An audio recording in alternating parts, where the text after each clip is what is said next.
webinar. Make sure that's started. Okay. All right, so I took the questions that everyone sent in response to the registration. And so we have challenges to giving and receiving feedback. So if you could just look, we have providing feedback in a consistent manner to aid the development of team members, which is related to giving feedback. We have giving feedback to older coworkers, which is a challenge, giving feedback on issues related to personality that may not be changeable, not taking feedback personally or emotionally and following through. And then someone posed a question: what happens if I give feedback to someone else and they either reject it or nothing changes? And so providing, and before I go there, there's a little bit of ambivalence just talking to people about giving feedback, and especially upward feedback to managers and senior management. There's a little ambivalence that people feel, and folks that I talk to feel. And it goes something like this: I said what I had to say, I didn't get the result that I wanted to get, and I need to do something differently. And so providing authentic feedback without fear of recourse can be difficult for employees and managers alike. Employees can change jobs at any moment. Managers have the power to reward and reprimand employees. And so many organizations resort to anonymous feedback through surveys, the 360, the Pulse survey, the climate survey, you name it. But none of these anonymous surveys can replace the face-to-face conversation. And coaching is a conversation that anyone can have. And we still have folks that are coming in.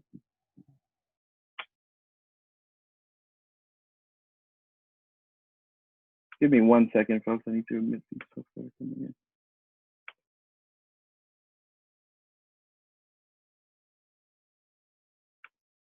in. Okay, welcome to those who have just joined us. Okay, and so other organizations save feedback for performance reviews. And so I came up with the webinar to respond to those challenges. And so just jumping right in, these are the pitfalls a lot of times that we see with giving feedback in an organizational context. There's sporadic feedback, infrequent feedback. There's a high level of formality where feedback is often saved for the annual performance review. Then another pitfall would be ignoring the cultural dynamics at play. And when I say cultural dynamics, I'm referring to national culture, organizational culture, but even jobs have cultures and departments such as accounting. When you think about accounting, the culture of the accounting department versus sales or HR, they all have different types of cultures, different ways that they do things. And also the unchecked power and authority dynamics. I think I would just venture to say that everyone has dealt with some type of power and authority dynamic that may have gotten out of control, may have made us uncomfortable. And so that can be a pitfall to creating a safe environment to receive and give feedback. And then Susan Scott terms certain cultures, certain organizational cultures as cultures of terminal niceness, where no one can say anything bad or negative feedback isn't welcomed. And so that feeds into that anonymous feedback epidemic where no one wants to put their name on the feedback that they give to others. And so a couple of years ago, I did just a short survey for organizational leaders, and I also compared it with research. And I found that most employees want feedback that has a few qualities. One would be frequent. And if you're a manager with employees who work on your team, just know that enough feedback is never enough. Employees want more feedback than managers think they give. And so the perception is different on the frequency there. Number two, they want a balanced, they want managers to strike a balance between the unstructured informal settings and the structured formal settings. They want feedback that are of high quality to explain strengths of performance and suggest improvements. Also, feedback that is timely is really appreciated by employees and I think managers alike. Immediate feedback is something that employees appreciate. And that brings us to the last expectation. Why would employees indicate that they want timely feedback? So that they can take action. And so brings us to making it actionable and something that they can implement.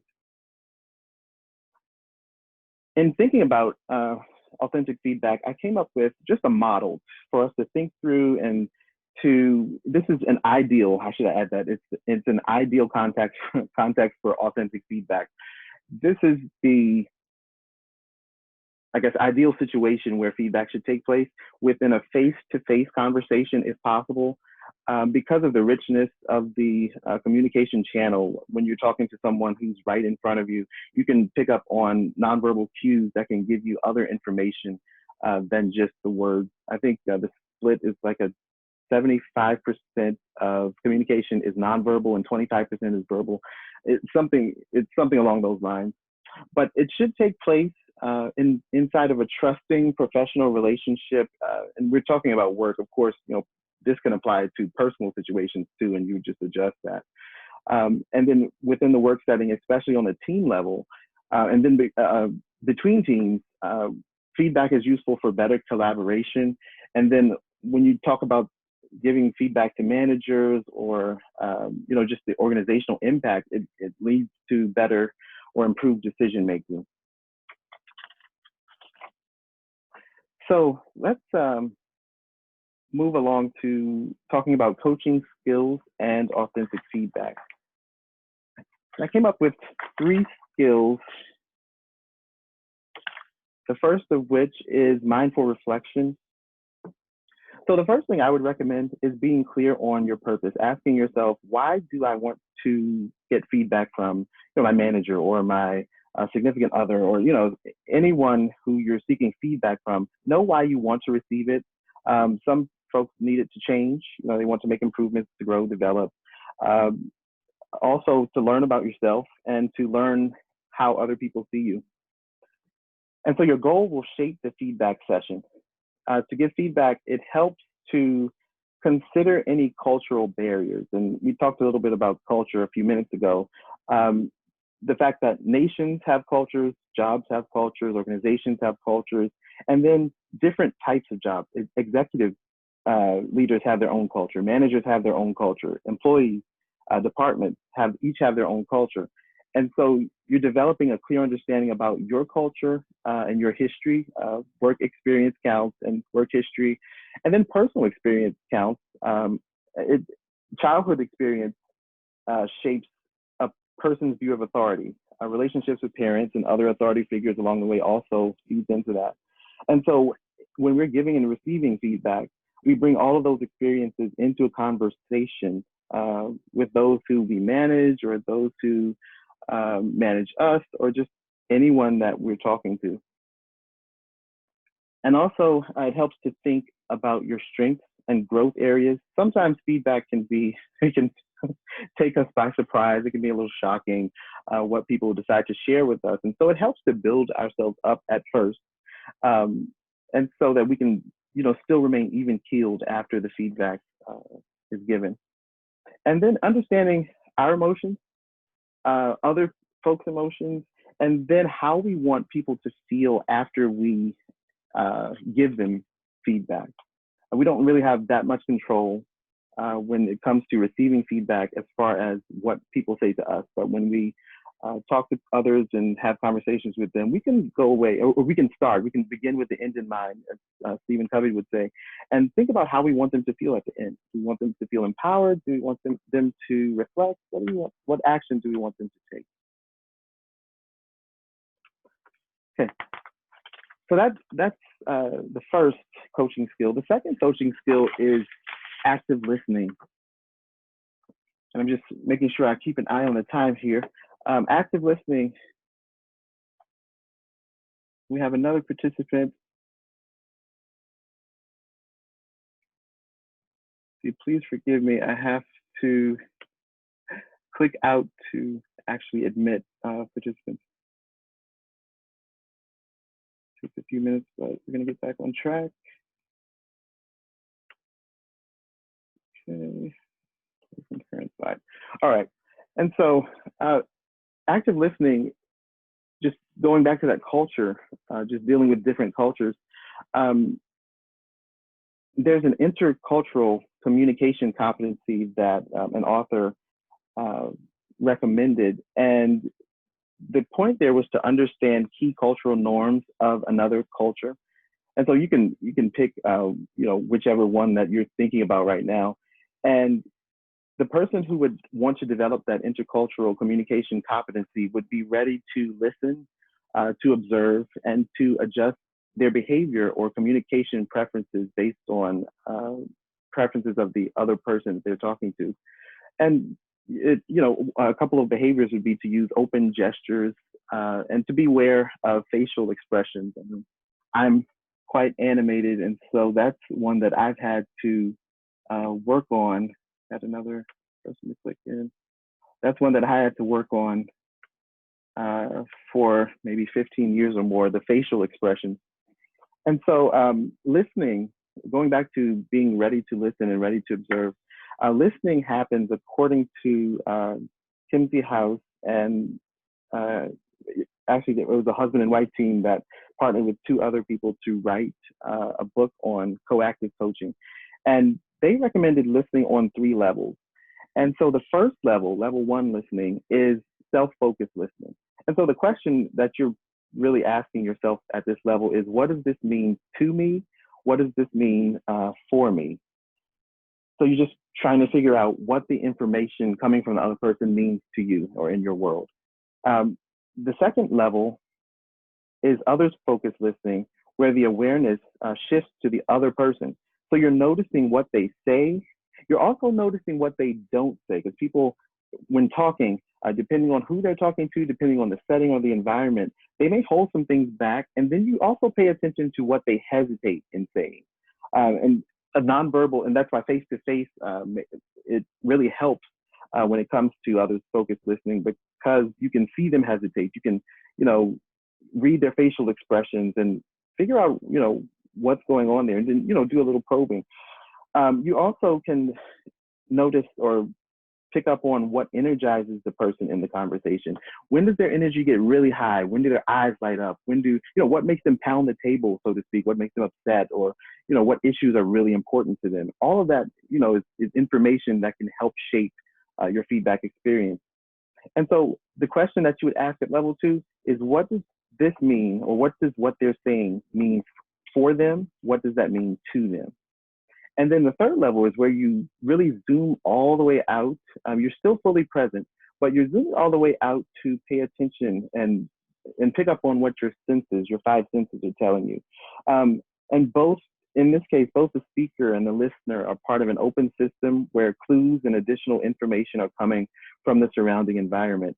I'll give you an example. I do coaching, and so for my clients, I have to pick up on whether this is a good time. Sometimes it's necessary for us to reschedule, sometimes, for them to call me back. But that happens at the beginning of the conversation, me just asking and, just kind of picking up on, well, they sound really, really busy. And so I asked them, is this still a good time to talk? And so those, listening on the global level can give those type of hints.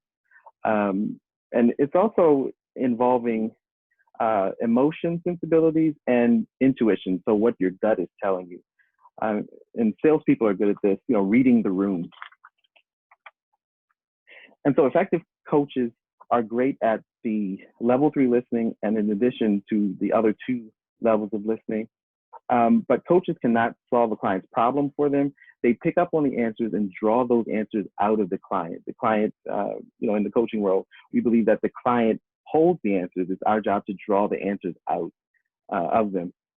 Kuj and Posner put it like this: leaders hold up a mirror and reflect back to their constituents what they say they most desire. And so it's just that listening that focuses on the other person. And the third is following curiosity. And so I broke it down into asking questions about yourself and asking questions about others. And if you notice, these are open-ended questions. They're not the leading questions. And so questions about yourself, these are things you can ask, or reflect about when you have your time, maybe in the morning or late at night, or when you just get a few minutes. What are my communication preferences? How does my country or region of origin affect my communication preferences? And how did my colleague feel after I gave them feedback on their performance? So that's actually, that question leads us into the questions about others. So when you're giving feedback to someone else, that's a good question to ask them. And then if you're a manager, why is my employee uncomfortable bringing negative feedback to me? What is my colleague's communication style? Or how can I tailor my communication style to meet their preferences? Those are all good things to ask yourself. And so we're just going to move into a few do's and don'ts. When giving feedback, do prepare. I can't say it enough. And this is also mental preparation. It's emotional preparation. It's not just figuring out what you're going to say. It's getting into the right frame of mind, getting into the right frame of heart. And so it helps to distinguish facts from feelings that you may be having, frustrations or so forth. It helps to distinguish those from the facts, from what's actually happening, on a global level, I guess, in your situation. Feedback models also help. And let's see, there's the feedback sandwich where you give negative feedback in between two elements of positive feedback. And there's also the ask, tell, ask model where you ask a question to the person about what they think or how they think things are going. And then you tell them, give them a suggestion, and then you ask them what action steps they'll take in response to your conversation. And then just an overall understanding of another person's point of view helps. It helps also to allot adequate time, especially, and this helps for the people who are relationship oriented and are really highly relational. It helps to allot that extra time to build a relationship and to affirm the relationship. There's also within organizations, there's a shared language that reflects the values and what's important to leaders and to employees alike. And it helps to use that shared language because it builds common ground. And the last do that I had here when giving feedback is to consider what is socially acceptable. And I wanted to say something on that. And this kind of goes over into the don'ts. Don't totally give in to social norms. It's a negotiation between, well, let me back up. In America, we tend to be positive, very positive, back to the terminal niceness, positive.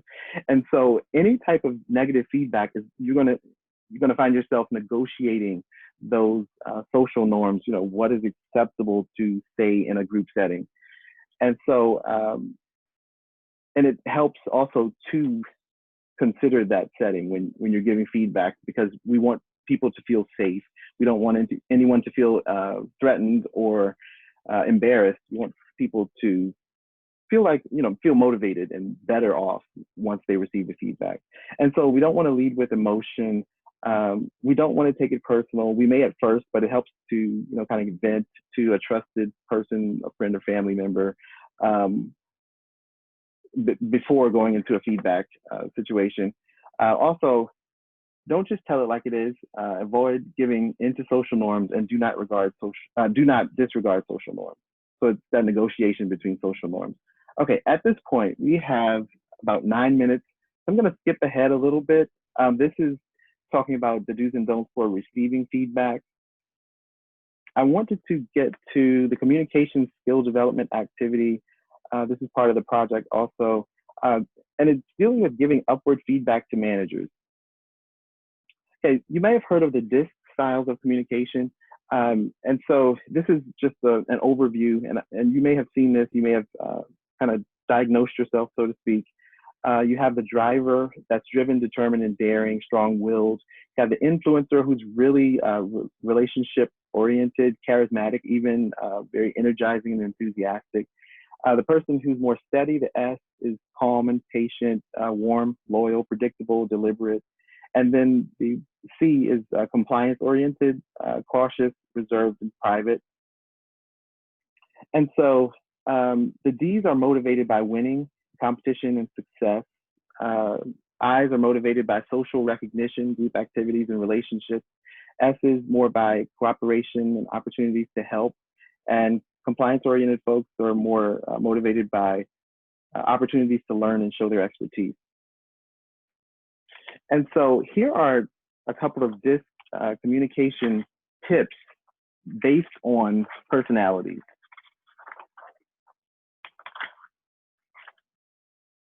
And so what I want you to do, and let's see, I'm going to put up a whiteboard. I want you to just take a minute and look over this while I go through it. And I want you to think about yourself and what your style is, and or how you prefer to be communicated with. And then I want you to think about another person. It could be your manager, it could be one of your team members, it could be a significant other, a friend, family member, and think about what their preference is.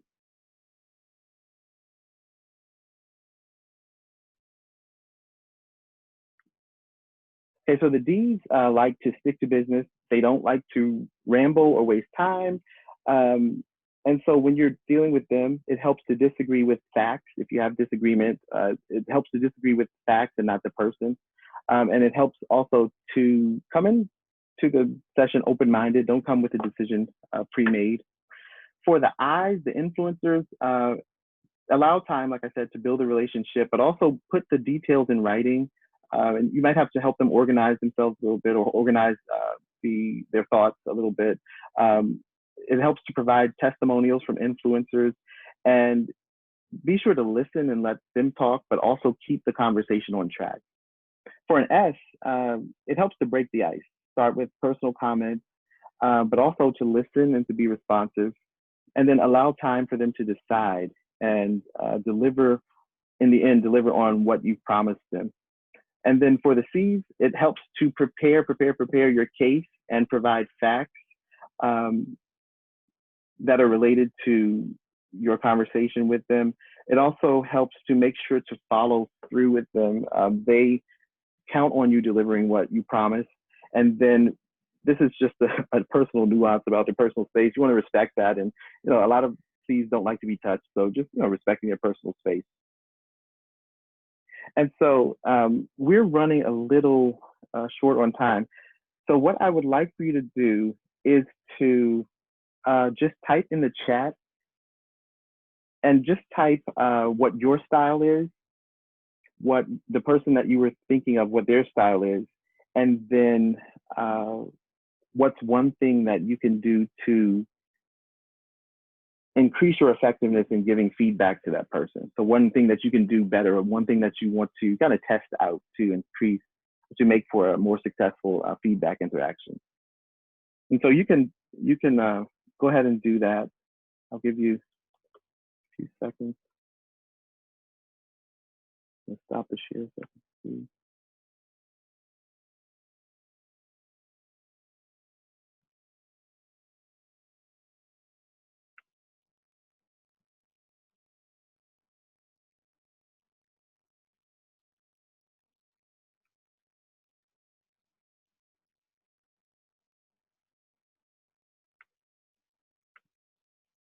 Okay, so just wrapping up, let's see. These are recommended behaviors for authentic feedback interactions. And I read an article a few weeks ago where the author talked about behaviors that are driven by a desire to express humility, and they termed it express humility.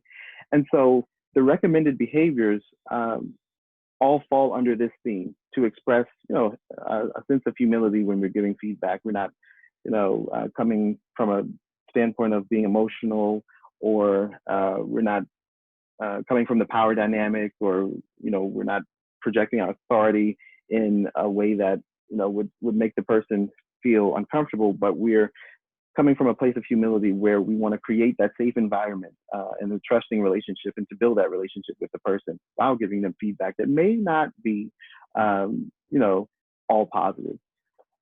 So the first thing would be to believe the best in the other person. Tony Stoltzfus talks about this, just believing that people want to do a good job. The second part is to affirm the relationship.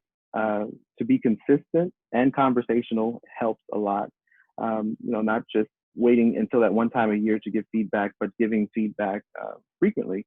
And millennials have indicated that they, or we, I'm a crossover Gen X millennial, so I say they sometimes I say we, but we do like feedback more frequently. Also, to give the type of feedback you want to receive. So thinking about yourself and how, and also considering the other person's perspective and thinking about them and how they would want to receive feedback from you. Using that shared language to establish common ground, and deferring verbal and nonverbal judgment. So, kind of suspending judgment. You're not, judging with your face, or, you're not tapping like I have something to do. I don't necessarily want to be here. You want to be fully present and, hear the person out. And then reflecting and depersonalizing before responding helps. And also giving negative feedback in private helps as well. And we talked about that a little earlier. Counting the cost of charging the hill. I want to, just say a little bit about that. When we decide to engage something that the person may not be ready for, there's a cost, and it costs us as far as trust. So it diminishes trust when we do that. And so it helps to have built trust to an adequate level when we need to charge the hill for a specific issue. And then it helps to practice in low stakes situations. I wouldn't practice my first feedback or giving feedback to a manager without, just kind of practicing with someone else, or just reflecting on it on my own. And this is the slide, and you can go through this at your leisure. This is the slide about giving generational feedback, feedback to different generations. That was a question from earlier. And these are my references that you can go through. So this is the closing question, and we're almost out of time. So you can email your answers to me. Choose one question and type your answers, I said, into the chat, but you can certainly email them. What was your most significant takeaway? What will you do differently after attending this webinar? Or what topics would you like to know more about? Okay. And so my information is listed below. My email is there, t_anderson@tayano.com. Website, you're free to visit, www.tayano.com as well. And I think I'm going to open, I have a few minutes, so I'm going to open the line up. If you have to go, I totally understand. I want to always respect your time. I think I got you out of here a minute early. Okay, so I will unmute. Oh, we have a question here. So question says, in HR, I tend to shift between D, I, and C depending on the situation. My personal style is D. My EVP CP is a CP with very little difference in between. Okay. And yeah, for HR, I would see how you would have to be agile in those situations, because you're dealing on one level with the, with people issues, but then you're dealing with compliance issues. Yeah, so it helps to be agile. Okay, so thank you for attending. If there are no other questions, have a great afternoon, and you're welcome to email me, and I will send the recording out either later on today or tomorrow once it finalizes. Thanks again.